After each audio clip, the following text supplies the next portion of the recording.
RJ didn't. He sort of did, but he didn't really listen to what we were saying. He took the step and he threw it, but he didn't point. So we realized that many of the kids had trouble comprehending what we were saying, so we had to show them with our own bodies, and if anything, we had to guide their footing as they were throwing the ball. And we noticed that some of the kids had trouble putting all the steps together because there are so many steps involved with throwing. So some of them were able to point and throw, but they weren't able to take the step while they were doing all of that. And some of them were able to take the step, but they forgot to point. And RJ is a really good example of that. So,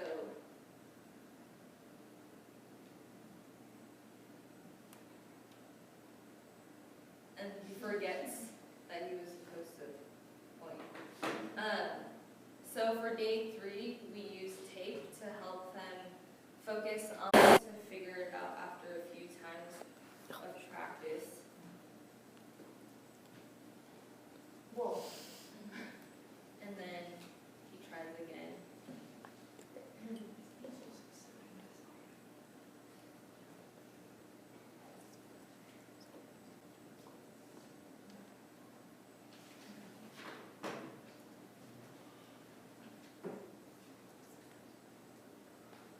Okay, so difference in age group.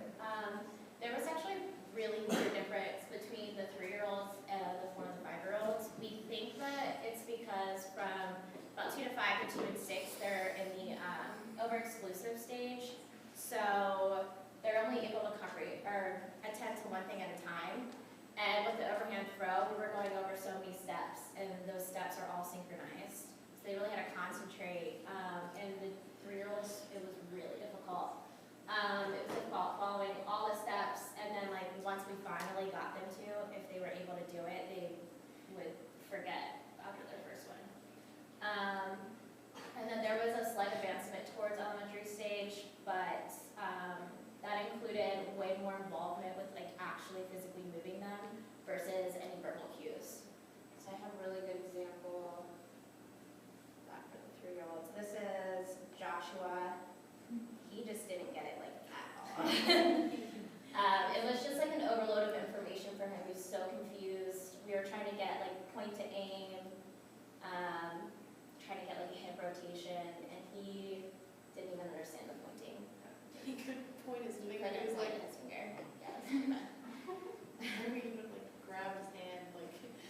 And then this is an example of Elle. So this is an example of her. It took her a while, but she finally got it. But we were physically moving her every time. So this is on the 3rd day. She finally got it. Oops.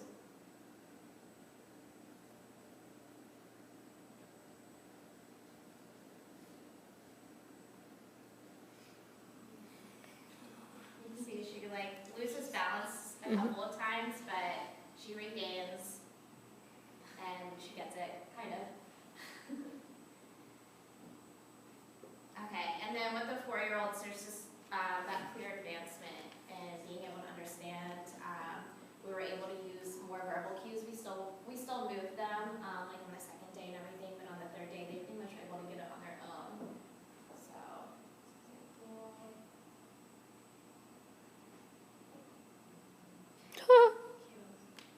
So cute. just easier flow of movement, us telling them what to do.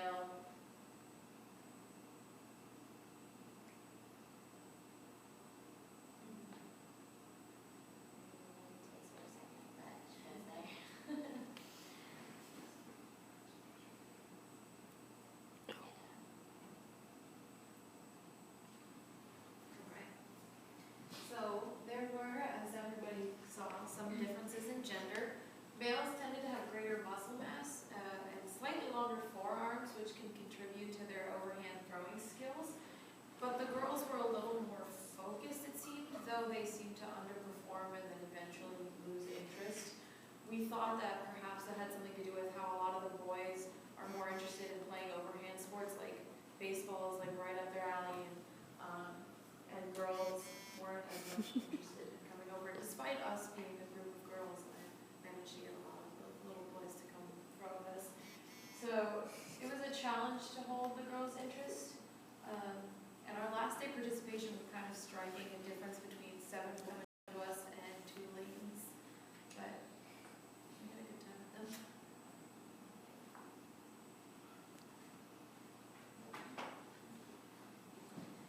Okay, so for developmental difficulties, we use Sammy as an example. Just in the,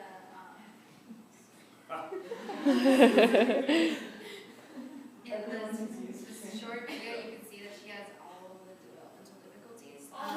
Oh. She moves forward on the same foot as the throwing arm. She has no backswing. She does not rotate her hips. She fails to step out on the opposite of the throwing arm. She doesn't release the ball at her desired trajectory, and she loses balance and has an upward rotation of her arm.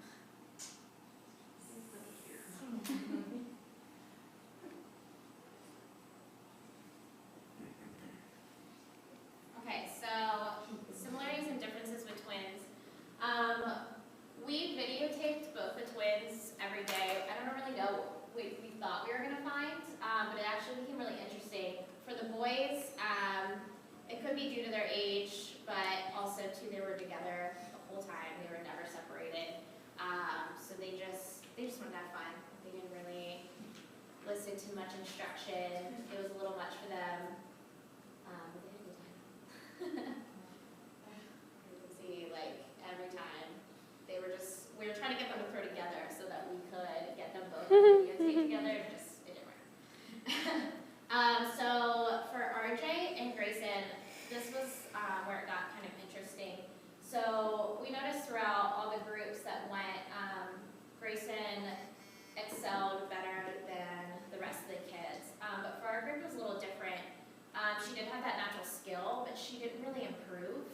And RJ improved more than Grayson. So it could be because she wasn't really around. I think that when she came to our group, we were constantly trying to correct her, that she kind of got frustrated with us and she would just leave. So we would have her for maybe 5 minutes. And a lot of times with all the kids, they're really trying to focus on throwing the ball hard. They're not really focusing on their form, and that's what Grayson was doing. She was throwing it far, but she wasn't aiming or she wasn't doing the form correctly. So we think that because she wasn't around, she wasn't really the competition factor for RJ, and so that he was able to improve because he wasn't overshadowed. So something kind of interesting to look at. And here we have a video of RJ, which we showed earlier, but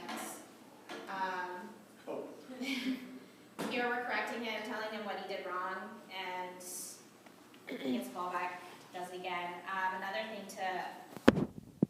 because Grayson wasn't really around in our group, RJ was with us all the time. I'm not really sure if you guys even had him because he was with us the entire time.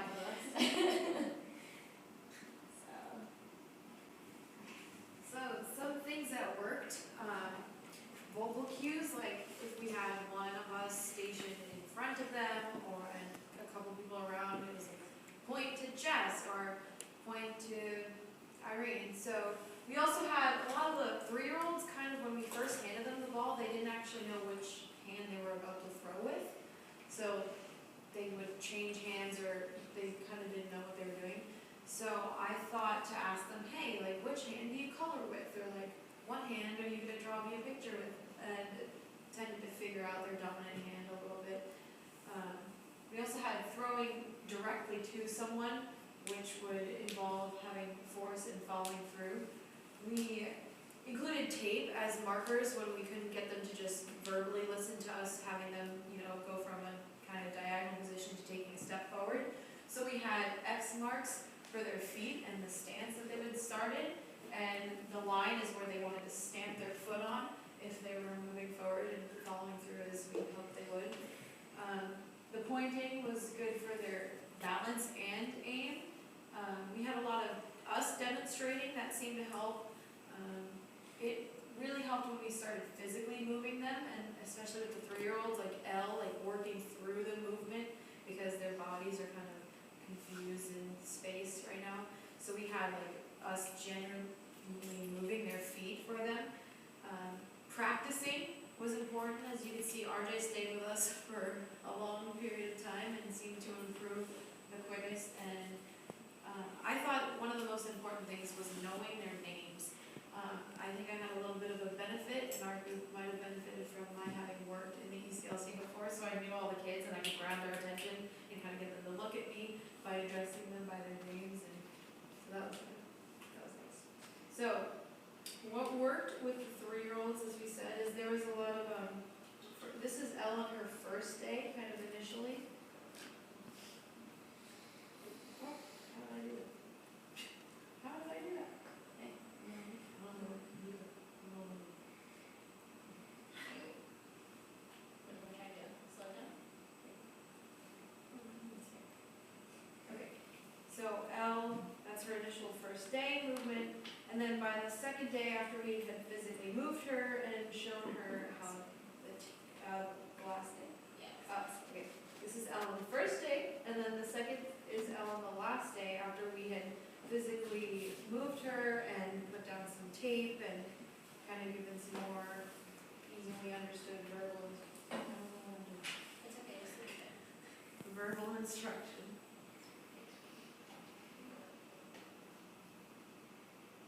So this is us physically manipulating her.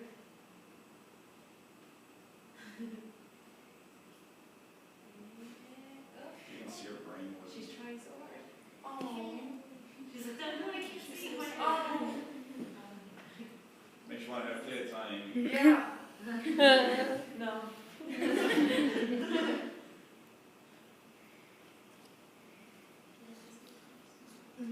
So for Caleb, on the first day, we had a lot of verbal corrections, and he was very excited, but with little actual skill. If you watch for a moment, he was like, "Got this." Ugh.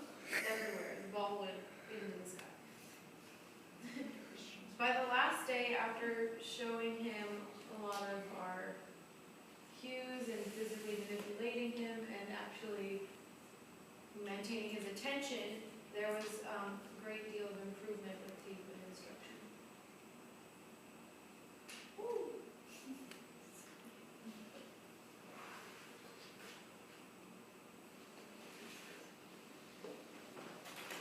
So what we can do differently next time is maybe use different cues or more of them. Make it more appealing for girls, so maybe we can find a pink ball or something that would attract them, since we had 7 boys and 2 girls.